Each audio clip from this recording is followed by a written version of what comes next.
गणतिमिरवन्दस्य ज्ञानञ्जनशलाकया चक्षुमिलितं येन तस्मै श्रीगुरुवे नमः। श्रीचैतन्यनामं स्थापितं येन भूतले स्वयं रूप कदा महं ददाति सपदान्ति कर्म। এর অর্থ হলো অজ্ঞতার গভীরতম অন্ধকারে আমার জন্ম হয়েছিল এবং আমার গুরুদেব জ্ঞানের আলোকবর্তিকা দিয়ে আমার চক্ষু উন্মোচন করেছেন। তাকে আমার সশ্রদ্ধ প্রণতি নিবেদন। শ্রীরূপ গোস্বামী প্রভুপাদ, যিনি শ্রী চৈতন্য মহাপ্রভুর অভিলাষ পূর্ণ করার জন্য এই পৃথিবীতে আবির্ভূত হয়েছিলেন, আমি তার শ্রী পাদপদ্মে আশ্রয় লাভ কবে করতে পারব? হে কৃষ্ণ করুণা সিন্ধু দীনবন্ধু জগৎপতে গোপেশ গোপিকা কান্ত রাধাকান্ত নমস্তুতে। হে আমার প্রিয় কৃষ্ণ, তুমি করুণার সিন্ধু, তুমি দীনের বন্ধু, তুমি সমস্ত জগতের প্রতি, তুমি গোপীদের ঈশ্বর এবং শ্রীমতী রাধারানীর প্রেমাপদ। আমি তোমার পাদপদ্মে আমার সশ্রদ্ধ পূর্ণতি নিবেদন করি। তপ্ত কাঞ্চন গৌরাঙ্গিনী রাধে বৃন্দাবনেশ্বরী বৃষভানুসুতি দেবী প্রণাম আমি হরি পিয়ে। শ্রীমতী রাধারানী, যার অঙ্গ কান্তি তপ্ত কাঞ্চনের মতো, যিনি বৃন্দাবনের ঈশ্বরী, যিনি মহারাজ বিশুবাণীর দুহিতা এবং ভগবান শ্রীকৃষ্ণের প্রিয়সী, তার চরণ কমলে আমি আমার সশ্রুত পূর্ণতি নিবেদন করি।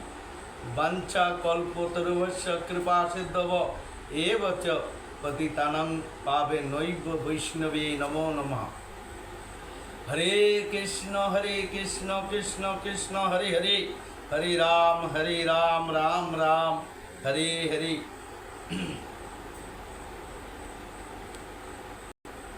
কিছু ভাগবত সম্বন্ধে আলোচনা করব।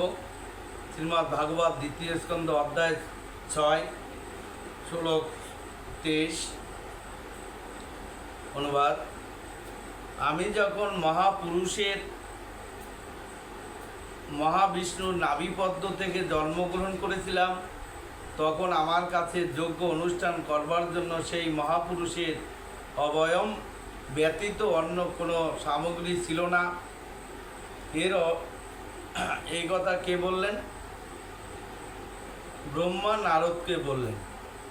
তাৎপর্য: ব্রহ্মাণ্ডের স্রষ্টা ব্রহ্মা স্বয়ম্ভু নামে পরিচিত, অর্থাৎ তিনি পিতামাতা ব্যতীতই জন্মগ্রহণ করেছিলেন। সাধারণত স্ত্রী পুরুষের যৌন সঙ্গমের ফলে জীবের জন্ম হয়, কিন্তু প্রথম সৃষ্টি জীব ব্রহ্মা শ্রীকৃষ্ণের অংশ অবতার মহাবিষ্ণু নাভিপদ্ম থেকে জন্মগ্রহণ করেছিলেন। মহাবিষ্ণু নাভি থেকে উদ্ভূত সেই পদ্মটি তার শরীরের একটি অঙ্গ এবং সেই নাভিপদ্ম থেকে ব্রহ্মা জন্মগ্রহণ করেছিলেন। তাই ব্রহ্মাও ভগবানের শরীরের একটি অঙ্গ। ব্রহ্মাণ্ডের বিশাল শূন্য আবির্ভূত হওয়ার পর ব্রহ্মা অন্ধকার ব্যতীত আর কিছু দেখতে পাননি। তখন তিনি কিং কর্তব্য বিমূঢ় হয়েছিলেন এবং তার হৃদয় থেকে ভগবান তাকে অনুপ্রাণিত করেছিলেন তপস্যা করবার জন্য, এবং তার ফলে তিনি যজ্ঞ অনুষ্ঠান করবার সামগ্রী সমূহ প্রাপ্ত হয়েছিলেন। কিন্তু তখন মহাবিষ্ণু এবং ব্রহ্মা, যিনি ভগবানের দেহ থেকে জন্মগ্রহণ করেছিলেন, এই দুইজন ছাড়া আর কেউ ছিল না। যজ্ঞ অনুষ্ঠানের জন্য নানা প্রকার সামগ্রীর প্রয়োজন, বিশেষ করে পশু।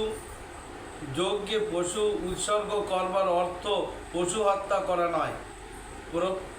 পক্ষান্তরে যজ্ঞের সাফল্য লাভের জন্য যজ্ঞ অগ্নিতে উৎসর্গকৃত পশু যদিও বিনষ্ট হয়, কিন্তু পর মুহূর্তে দক্ষ পুরোহিতের বৈদিক মন্ত্র উচ্চারণের ফলে তা নবজীবন লাভ করে। এই প্রকার সুদক্ষ পুরোহিত না থাকলে যজ্ঞ অগ্নিতে পশু উৎসর্গ করা নিষিদ্ধ। এইভাবে ব্রহ্মা যজ্ঞের সামগ্রী সমূহ গর্ভদাক্ষায়ী বিষ্ণুর অঙ্গ থেকে সৃষ্টি করেছিলেন।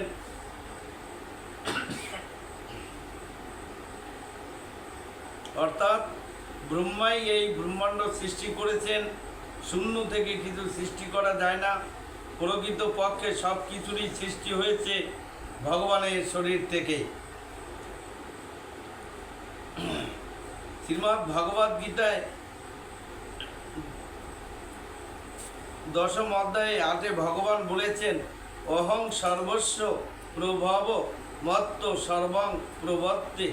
সব কিছুই আমার অঙ্গ থেকে নির্মিত, তাই আমি সমস্ত সৃষ্টির আদি ও উৎস। নির্বিশেষবাদীরা তর্ক করে যে সব কিছুই যেহেতু ভগবানের অতিরিক্ত আর কিছু নয়, তাই ভগবানের পূজা করার প্রয়োজন নেই। কিন্তু সর্ববিশেষবাদীরা ভগবানের শরীরের অঙ্গ থেকে উদ্ভূত সমস্ত সামগ্রীর যথাযথ সদ্ব্যবহার করে, তার প্রতি গভীর কৃতজ্ঞতা অনুভব করে ভগবানের আরাধনা করেন। ফল এবং ফুল পৃথিবীর শরীর থেকে পাওয়া যায়, কিন্তু তথাপি বুদ্ধিমান ভক্তরা পৃথিবী থেকে উৎপন্ন সামগ্রীর দ্বারা মাতা ধরিত্রীর পূজা করেন। তেমনি যদিও গঙ্গা জলের দ্বারা মা গঙ্গার পূজা হয়, তথাপিও পূজক সেই পূজার ফল লাভ করেন। ভগবানের পূজাও ভগবানের দেহ থেকে উৎপন্ন সামগ্রীর দ্বারা অনুষ্ঠিত হয়, তথাপি পূজক যিনি ভগবানেরই অংশ ভগভক্তির ফল লাভ করেন।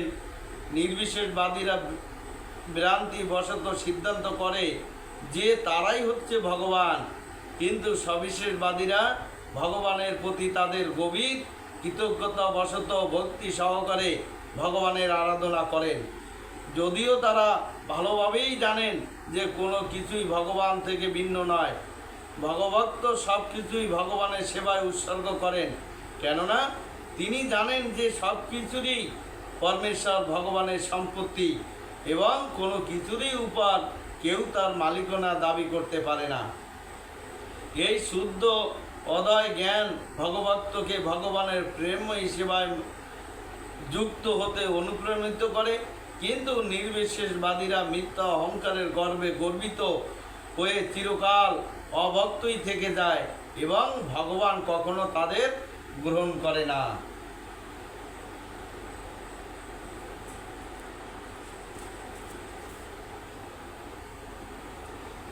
অধ্যায় 9, শ্লোক 30। অপি চেত সুদূরাচার ভজতে মাম অনন্যবাক সাধুরেব স মনত্তব সমক ব্যবসিত হি স।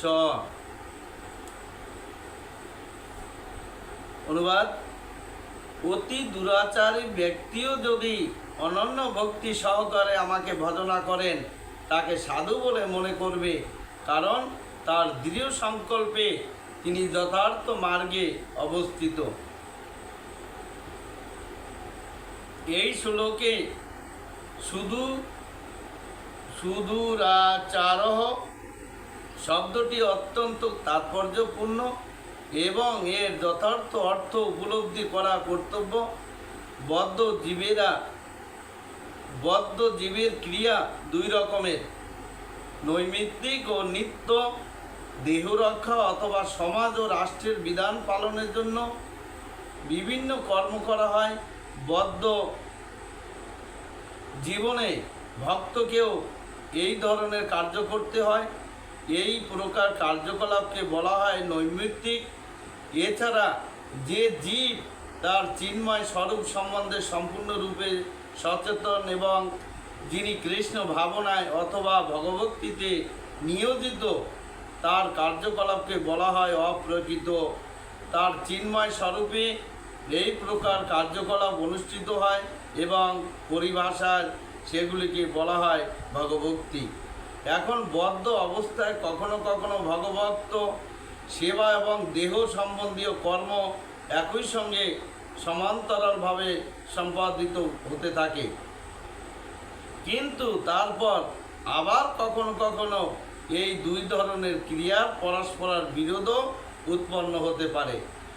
ভক্ত সাধারণত যথাসম্ভব সতর্কতা অবলম্বন করেন, যাতে তিনি এমন কোনো কাজ না করেন যার ফলে তার ভগভক্ত সেবা বাধা প্রাপ্ত হতে পারে।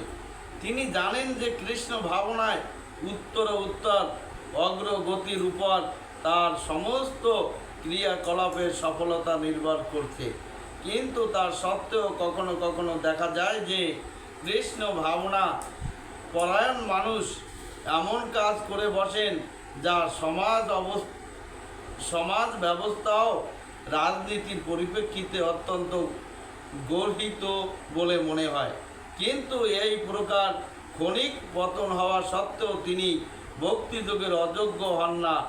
শ্রীমদ্ ভাগবতে বলা হয়েছে যে অনন্যভাবে ভগভক্তি পরায়ণ মানুষ যদি পতিত হন, তাহলে অন্তর্যামী ভগবান শ্রীহরি তাকে নির্মল করে পাপ মুক্ত করে দেয়। মায়ার মোহময়ী প্রভাব এতই প্রবল যে এমনকি পূর্ণরূপে ভগভক্তি নিষ্ঠ যোগীও কখনো কখনো তার ফাঁদে পতিত হন। কিন্তু কৃষ্ণ ভাবনা এতই অধিক শক্তি সম্পন্ন যে যার ফলে এই ধরনের আকস্মিক পতন তৎক্ষণাৎ পরিশোধিত হয়ে যায়। তাই ভগভক্তির পন্থা সর্বদা সাফল্য অর্জন করে। যদি ভক্ত আদর্শ ভাগবত পথ থেকে চ্যুত হন, তাহলে তাকে উপহাস করা উচিত নয়। যে কথা পরবর্তী শ্লোকে স্পষ্টভাবে বলা হয়েছে, পূর্ণভাবে কৃষ্ণ ভাবনায় ভাবিত হলে ভক্তের এই পতন যথাসময়ে বদ্ধ হয়ে যায়। অতএব যে মানুষ কৃষ্ণ ভাবনায় স্থিত হয়ে সুদৃঢ় বিশ্বাসের সঙ্গে হরে কৃষ্ণ কৃষ্ণ কৃষ্ণ হরে হরে, হরে রাম রাম রাম হরে হরে এই মহামন্ত্র জপ করেন, তিনি যদি ঘটনাক্রমে অথবা অধপতিত হন, তবুও তিনি অপ্রকৃত স্তরে প্রতিষ্ঠিত আছেন বলেই মনে করা উচিত।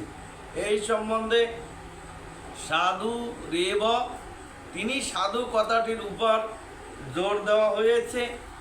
এর দ্বারা অভক্তদের সাবধান করে দেওয়া হয়েছে যে পতন হবার জন্য ভক্তকে উপহাস করা উচিত নয়, বরঞ্চ তাকে সাধু বলেই মান্য করা উচিত। তাছাড়া মন্তব্য শব্দটি আরও বেশি জোরালো। এই শ্লোকের বিধান না মেনে যদি আকস্মিকভাবে পতিত ভক্তকে উপহাস করা হয়, তাহলে তা ভগবানের আজ্ঞার অবহেলা করা হবে।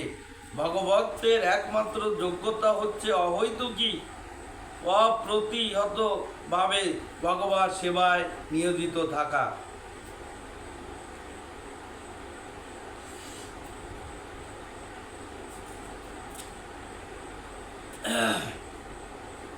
এর অর্থ হচ্ছে যে কেউ সম্পূর্ণরূপে ভগভক্তিতে রত থাকলেও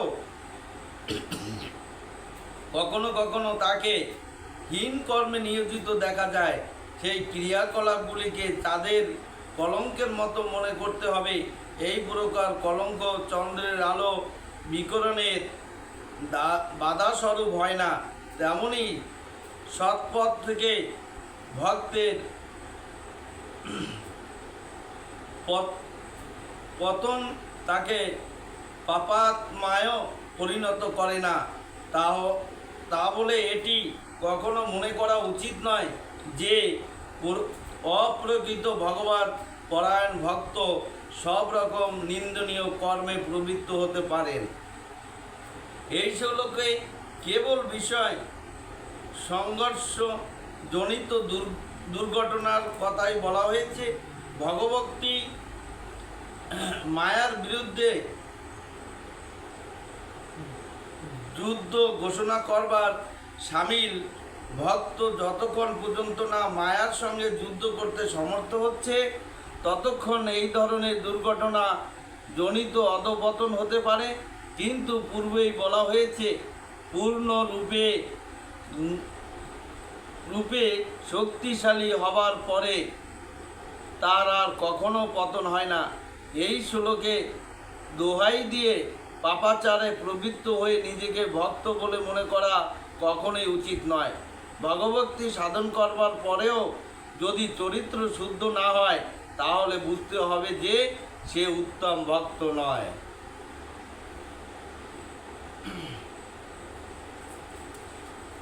শ্রীমদ্ ভাগবত গীতা যথাযথ গীতার গুঞ্জনা। গীতা মাহাত্ম। গীতা শাস্ত্রমিদং পূর্ণজং পঠেত প্রযতঃ প্রমাণঃ। ভগবদ গীতার নির্দেশকে যথাযথভাবে অনুসরণ করতে পারলে অতি সহজেই সমস্ত ভয় ও উদ্বেগ থেকে মুক্ত হওয়া যায়। এই জীবনে ভয় ও শোকাদি বর্জিত হয়ে পরবর্তী জীবনে চিন্ময় স্বরূপ অর্জন করা যায়।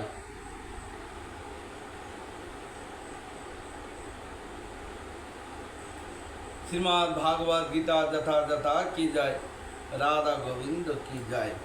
বঞ্চা কল্পতরুভস্য কৃপা সিদ্ধব এব চ পতিতানাং পাবনৈব বৈষ্ণবে নমো নমো।